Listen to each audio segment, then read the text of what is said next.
J'ai vu To the Moon.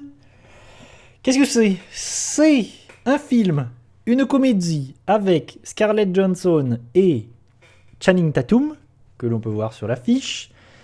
Et on est sur une comédie, une sorte de blockbuster, comédie historique. Je crois que ça a coûté 100 millions. Franchement, c'est une comédie qui a coûté très très cher parce qu'il y a une reconstitution historique.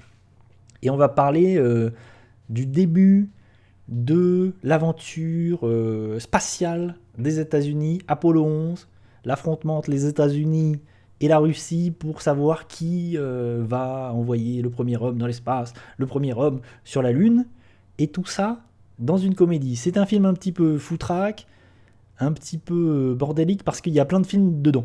C'est-à-dire qu'il y a une comédie qui veut parler de la NASA et des astronautes, des premiers astronautes qui vont partir et qui vont aller sur la Lune,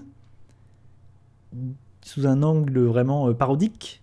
Et en même temps, il y a le film historique, parce qu'il y a vraiment un truc de reconstitution, de vouloir montrer ce moment-là, de vouloir montrer les fusées. Il y a des séquences où on voit l'alunissage, et on voit les fusées décoller, on voit Apollo 11. C'est quand même un peu impressionnant. Et en même temps, il y a une comédie romantique avec Scarlett Johansson et Channing Tatum qui marche pas trop. Parce que je trouve qu'il n'y a pas trop d'alchimie entre les deux, voire zéro. Que je trouve que Channing Tatum, il est un peu miscast et je sais pas ce qu'il fout là. Et donc, c'est un peu foutraque. J'étais là, qu'est-ce que tu me racontes le film ? Parce qu'en fait, aucun de ces aspects-là est franchement réussi en fait. Et j'étais sorti du film et je me suis dit, bon, c'est pas nul, c'est sympathique, j'ai mis 3. Et en fait, à la réflexion, je me suis dit, après y avoir réfléchi un peu, dormi dessus, je me suis dit, en fait, c'est vraiment pas ouf. Donc j'ai mis la moyenne. Je crois que j'ai mis 2,5 à ce To the Moon. Et l'idée de base, elle est quand même plutôt intéressante, mais je pense que c'est parti de ça en fait. En fait, c'est le truc cette théorie du complot qui dit que les États-Unis sont jamais allés sur la Lune, qu'en fait, c'est les images qu'on a vues, ça a été filmé, peut-être par Kubrick, peut-être pas, et qu'en fait, c'est monté de toutes pièces.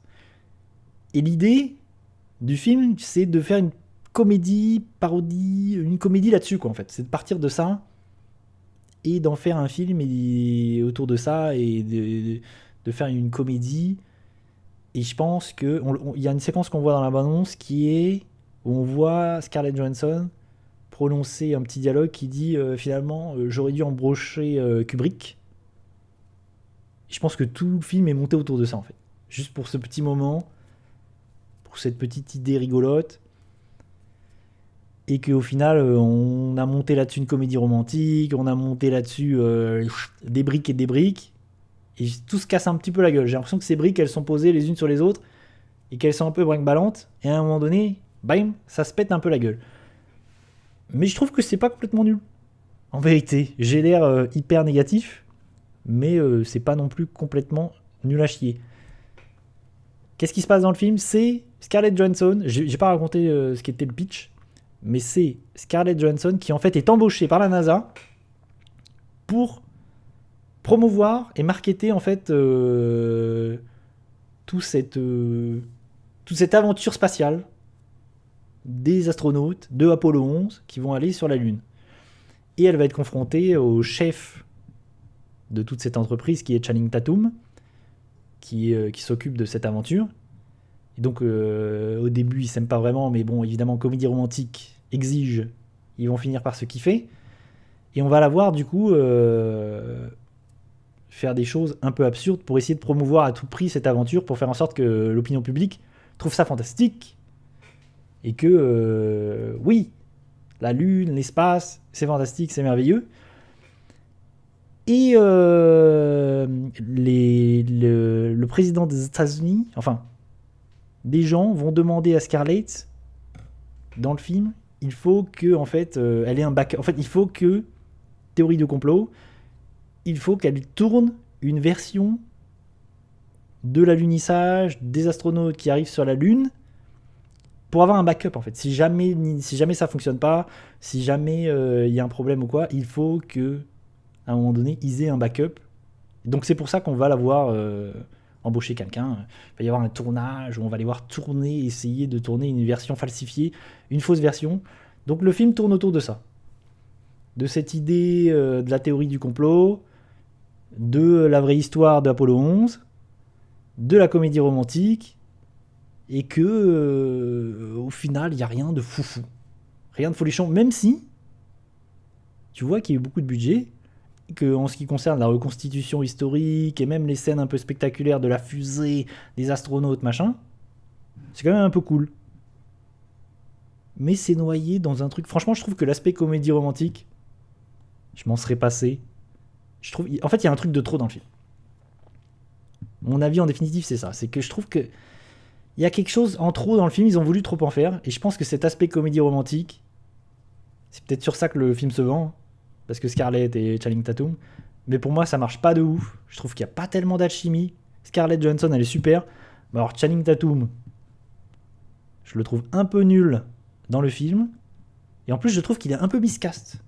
Vraiment, j'ai du mal à l'imaginer dans ce rôle-là. Vraiment, pour moi, ça marche pas tellement, ça marche pas de ouf. Donc, il y a un truc qui fonctionne pas trop. Je l'ai pas dit, mais c'est produit aussi par Scarlett Johansson, qui a mis un petit peu ses petites billes là-dedans.